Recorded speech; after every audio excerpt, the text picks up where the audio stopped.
Bonjour Sébastien Chenu. Bonjour, Merci madame. beaucoup d'avoir accepté notre invitation. Député du Nord, vice-président du Rassemblement national. On est ensemble pendant 20 minutes pour une interview en partenariat avec la presse régionale représentée par Fabrice Vesseredon du groupe EBRA, les journaux régionaux de l'Est de la France. Bonjour Fabrice. Bonjour Oriane. Bonjour Sébastien. Bonjour monsieur. Emmanuel Macron a donc choisi de nommer Richard Ferrand pour présider le Conseil constitutionnel et succéder à Laurent Fabius. Qu'est-ce que vous pensez de ce choix ? Écoutez, pour l'instant, je vais pas porter un jugement sur la personne de Richard Ferrand. Évidemment, on imaginait bien que Emmanuel Macron n'allait pas nommer un ami du Rassemblement national. On a échappé à Elisabeth Borne, on a échappé à Éric Dupond-Moretti. Nous voilà avec Richard Ferrand. Nous, ce qui va nous intéresser de voir et d'écouter, parce qu'on va auditionner Richard Ferrand, c'est ses capacités à rester neutre, à rester impartial, puisque c'est ce qu'on attend d'un président du Conseil constitutionnel. À titre personnel, moi, je préférerais sincèrement, qu'on nomme des gens qui soient très éloignés de la sphère partisane. C'est-à-dire qu'on nomme des professionnels du droit ou des gens qui n'aient pas eu d'engagement politique au sens partisan du terme. Je pense que ce serait plus sain, ça éviterait... Donc il faut arrêter de nommer des politiques au Conseil constitutionnel. Je pense qu'en fait, tout de suite, ça amène... ça affaiblit l'institution, en fait, en nommant les politiques. Le grand public se dit, bah oui, ils nomment leurs copains, et donc l'institution est affaiblie. Alors, encore une fois, on va voir ce que Richard Ferrand va nous dire. Mais vous, au pouvoir, à l'Élysée, par exemple, vous n'auriez pas nommé un Louis Alliot, par exemple? Ah non, mais je crois que Marine Le Pen le dit souvent, elle préférait voir nommer des professionnels du droit, plus neutres. Ce qui est le cas de Louis Alliot, qui est un professionnel du droit. Oui, enfin, je pense que Louis Alliot, qui est actuellement maire de Perpignan, pourrait être utile à un gouvernement ou à une majorité Rassemblement national, autrement qu'en étant membre du Conseil constitutionnel. Mais je pense qu'il est plus sain de ne pas nommer de gens qui ont eu des fonctions électives ou partisanes. Alors il y a, je crois, ce qu'on appelle le devoir d'ingratitude, c'est-à-dire que les membres nommés ne doivent rien à ceux qui les nomment. Donc espérons que Richard Ferrand veille sur ça. On a eu quand même un président du Conseil constitutionnel... Mais pour vous, il n'y a pas de risque de politisation du Conseil constitutionnel? Ah bah, il y a toujours ce risque, il existe à partir du moment où on nomme des politique. Est-ce que ce risque est plus grand demain avec Richard Ferrand qu'avec Laurent Fabius? Je ne crois pas, parce que pour le coup, on a vu un Laurent Fabius qui faisait plus de politique que de droit, à mon avis. On l'a vu concrètement avec des prises de position sur la loi sur l'immigration en particulier. Laurent Fabius, il a fait de la politique sur la migration en censurant certains articles. Mais globalement, a fait de la politique. Donc le suivant en fera, je l'espère, moins. La nomination de Laurent Wisniewski, que j'ai eu comme collègue, nommé par Yael Braun-Pivet, est une femme respectable qui me semble capable de faire preuve d'une certaine indépendance d'esprit et donc, je l'espère demain, d'une certaine forme de neutralité, mais on va être très vigilant à cette neutralité, à cette impartialité, parce qu'encore une fois, c'est l'institution qui est en cause. Vigilant comment? Quels sont les moyens? Mais d'abord, les auditions. Les auditions qu'on va mener. Juste pour qu'on comprenne bien, parce qu'effectivement, ils doivent être d'abord auditionnés par le Parlement avant que leur nomination soit validée. Ça veut dire que vous, a priori, vous ne mettez pas d'opposition à la nomination de Richard Ferrand. Ça va dépendre de son audition. Ou quoi qu'il dise, vous voterez contre. Non, on n'a pas d'a priori, mais on n'a jamais d'a priori quand on a auditionné le président de l'Arcom, enfin celui qui prétendait devenir président de l'Arcom, ou d'autres personnalités. Nous n'avons pas d'a priori. Donc vous ne nous dites pas ce matin, on votera contre sa nomination? Non, mais nous avons des principes et nous souhaitons que ces principes soient respectés. Donc on sera attentif, exigeant, on va dialoguer avec Richard Ferrand, même si évidemment, d'emblée, c'est un choix qui nous paraît relevé. Donc si dans son audition il vous apporte la garantie qu'il ne fera pas de politique, les députés RN valideront ce choix? La garantie, est-ce qu'on peut être sûr? Tout ça repose... Mais qu'est-ce que vous attendez de lui pour valider sur une certaine forme de confiance. On va voir la façon dont Richard Ferrand aborde son mandat publiquement, et c'est vrai que les engagements publics qu'il prendra feront pencher la balance d'un côté ou de l'autre, donc pas de jugement a priori. On préférait, je le redis, que ce soit des gens plus neutres politiquement. Ça nous met évidemment dans une situation... Mais qu'est-ce qu'il doit dire? Parce que vous allez le juger sur ses paroles lors de l'audition. Oui, mais nous dire qu'il sera un président de Conseil constitutionnel qui ne fera pas de politique politicienne et qui fera du droit. Et ça, c'est important de revenir à cet état d'esprit de l'institution. Faire du droit et protéger la Constitution, pas protéger des intérêts politiques partisans. Est-ce que cette nomination a une connotation particulière à 2 ans de l'élection présidentielle?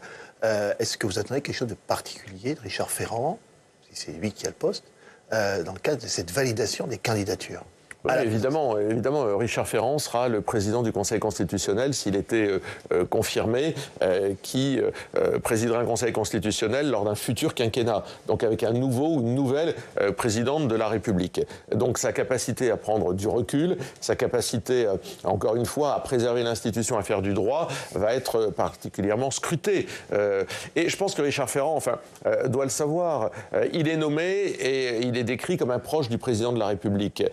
Son intérêt, s'il ne veut pas être mis en cause immédiatement, c'est de montrer une certaine indépendance d'esprit rapidement. Le moins qu'on puisse dire, c'est qu'il ne l'a pas démontré tout au long de sa carrière politique. C'était un fidèle, un inféodé du président de la République. Donc sa capacité à avoir une certaine liberté, une certaine distance vis-à-vis d'une majorité qu'il a à l'époque construite autour d'Emmanuel Macron, va être... Quand il présidait l'Assemblée nationale, c'était pas un président indépendant ? Je n'ai pas un mauvais souvenir de Richard Ferrand, président de l'Assemblée nationale, mais nous n'étions que 7 députés, nous ne fonctionnions pas en groupe. Je dois dire que je n'ai pas particulièrement mauvais souvenir de Richard Ferrand comme président de l'Assemblée nationale. Je ne lui ferai pas ce procès, mais j'allais dire, on l'attend au tournant, Richard Ferrand. On va parler de la censure, puisque François Bayrou a donc échappé hier à une nouvelle motion de censure que les députés RN n'ont pas votée. Vous ne voulez vraiment pas faire tomber le gouvernement ? Non, mais en fait, d'abord pour faire tomber le gouvernement, il faudrait qu'il y ait une majorité. À partir du moment où les socialistes, depuis le début, ont dit nous, de toute façon, on ne votera jamais la censure, ils se sont fait acheter pour pas grand-chose, parce que les socialistes se font acheter pas cher en général. Déjà, mathématiquement, le gouvernement ne peut pas tomber. Maintenant, le censurer, c'était dans l'idée, c'était de se dire quelle politique, quel budget pourrait ensuite faire suite à une censure. En réalité, le président de la République, si le gouvernement tombait demain, avant les possibilités de dissoudre l'Assemblée nationale, il renommerait un de ses amis qui ferait à peu près la même chose. Donc on perdrait 3 mois, il n'y aurait toujours pas de possibilité de dissolution, et finalement on ferait du surplace. Donc nous, on s'est dit, il y a des mesures qu'il faut faire passer, je pense notamment l'aide aux agriculteurs. C'est un très mauvais budget, y compris le PLFSS, celui de la Sécurité sociale, avec un déficit de 22 milliards d'euros pour la Sécu. C'est un mauvais budget, ce sont des mauvais budgets. Ils font du mauvais travail. Mais entre-temps, on ne peut pas dissoudre. Donc tant qu'on ne peut pas dissoudre, on aurait toujours les mêmes équipes qui viendraient faire ce mauvais travail. Vous pensez qu'Emmanuel Macron veut dissoudre à nouveau ? Mais je ne sais pas s'il veut dissoudre, je ne pense pas qu'il ait envie de dissoudre. Enfin, il nous avait dit que... Vous l'évoquez comme finalement une évidence, mais...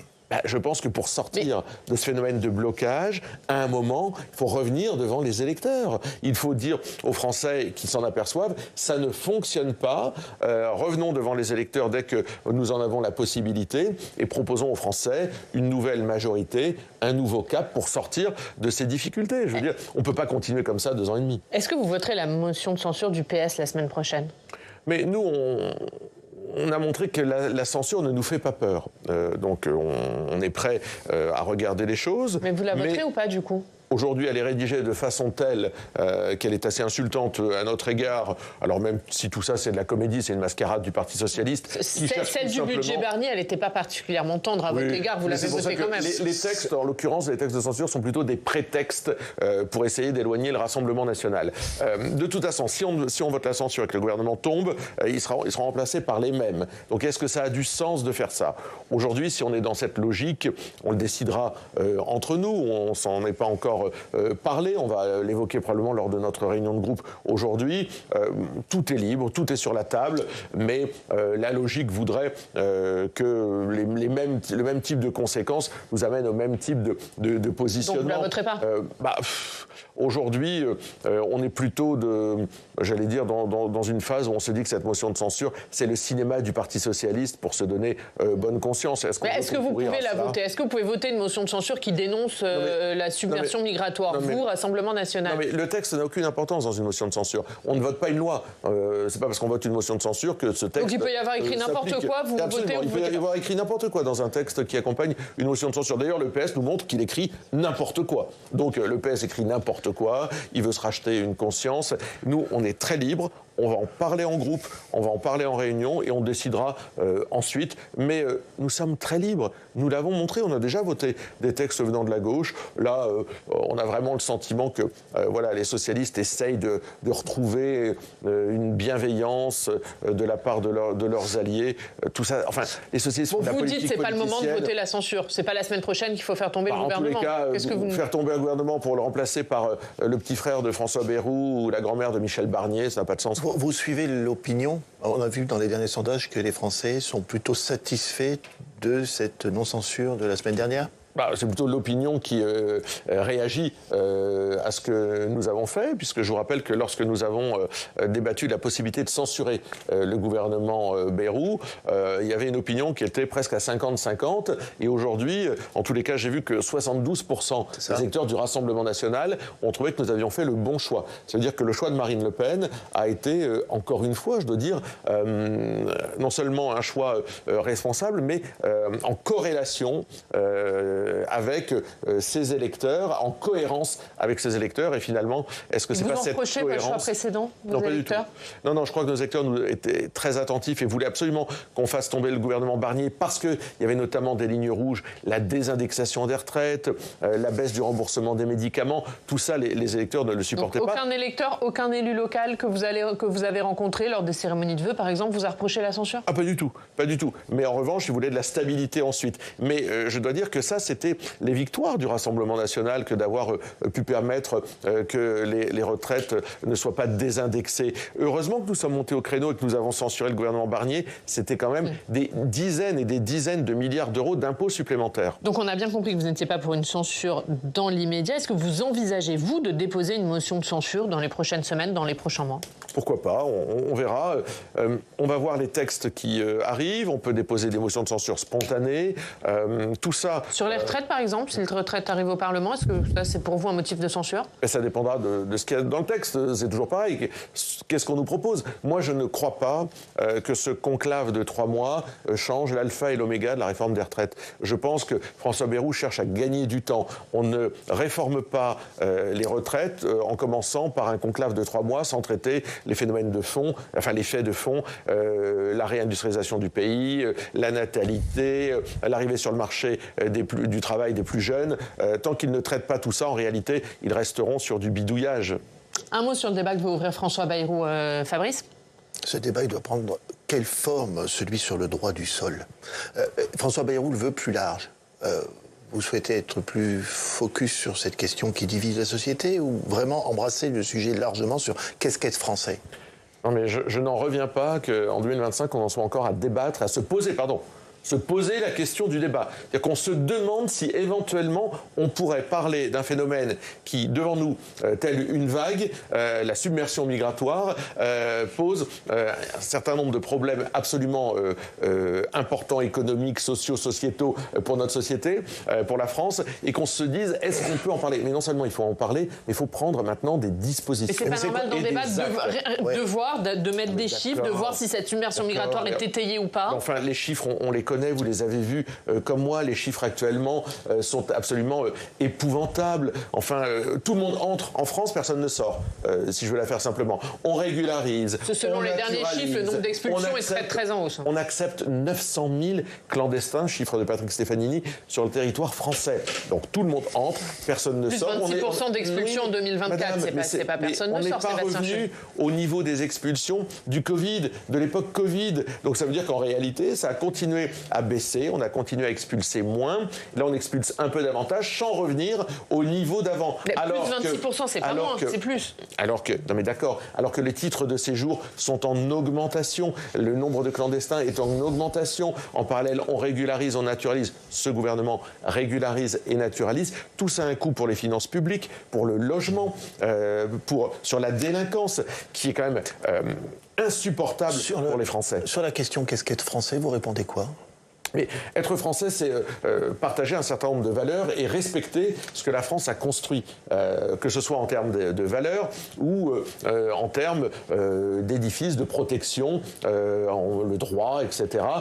Être français, ça s'acquiert ou ça s'hérite, ça se mérite, mais en tous les cas selon des règles, pas simplement selon des décisions administratives. Nous considérons que, par exemple, lorsque vous êtes arrivé sur le territoire français sans autorisation et que vous vous y maintenez, c'est-à-dire que lorsque vous devez en fait repartir chez vous et que vous restez sur le territoire français, vous ne pourrez jamais devenir français. Nous considérons que lorsque vous êtes condamné, vous ne pourrez jamais devenir français. Ça, ce sont des règles saines. C'est pas ce qui existe actuellement. Mais c'est grosso modo ce que disent Bruno Retailleau et Gérald Darmanin. Non, mais dire les choses. Alors vous me direz, c'est toujours mieux qu'ils les disent que pendant des années, ils ont dit le contraire de ça. Mais qu'ils gagnent en cohérence. Alors peut-être qu'ils font des petits pas. Tous les 10 ans, tous les 15 ans, ils finissent par reconnaître que le Rassemblement national a raison et que nous disons les choses depuis des années.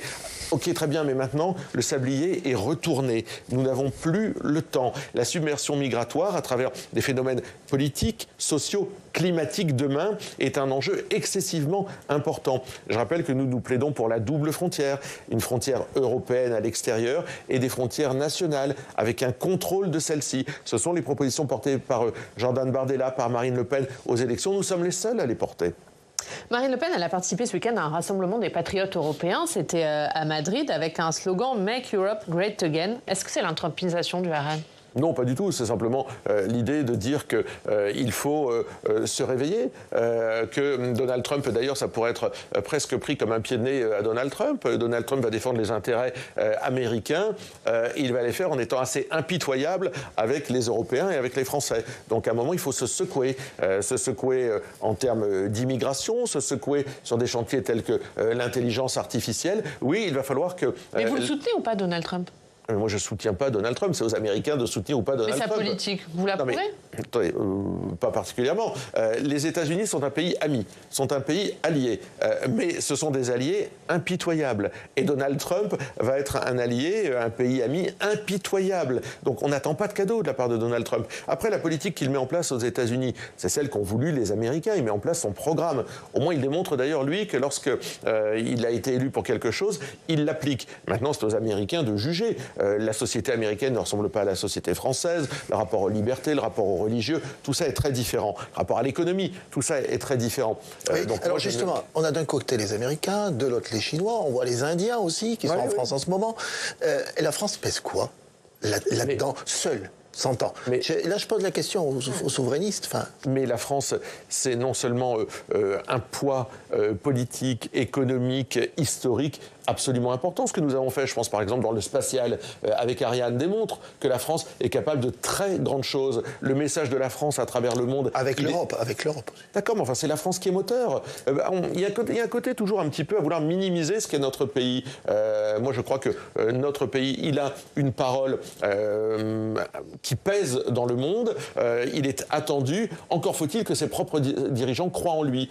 Moi j'ai le sentiment qu'on a un président de la République qui croit en autre chose qu'en la France. Il croit en l'Europe, il croit en l'euro, il croit dans plein de choses, mais il ne croit pas dans la France et dans son intelligence. Dans l'intelligence artificielle, il ne défend pas la France pour vous lors de ce sommet non, mais moi, je félicite ces 109 milliards d'euros qui vont être injectés dans l'intelligence artificielle. C'est un bon coup de sa part ? Non, mais ça, c'est très bien de mettre de l'argent dans l'intelligence artificielle. Mais vous le mettez au crédit du chef de l'État ? Si en parallèle, on ne baissait pas, comme dans le budget, l'investissement sur la recherche de plus de 640 millions d'euros, si en parallèle, on faisait des choses très concrètes, nous, on propose que soient faites des zones franches, par exemple, en ce qui concerne l'intelligence artificielle. On pense qu'il faut miser à fond sur le fait que la France puisse être un paradis énergétique, voyez-vous. Donc vous disiez, est-ce que la France n'est pas un pays dont on peut parfois peut-être douter ou que pèse la France ?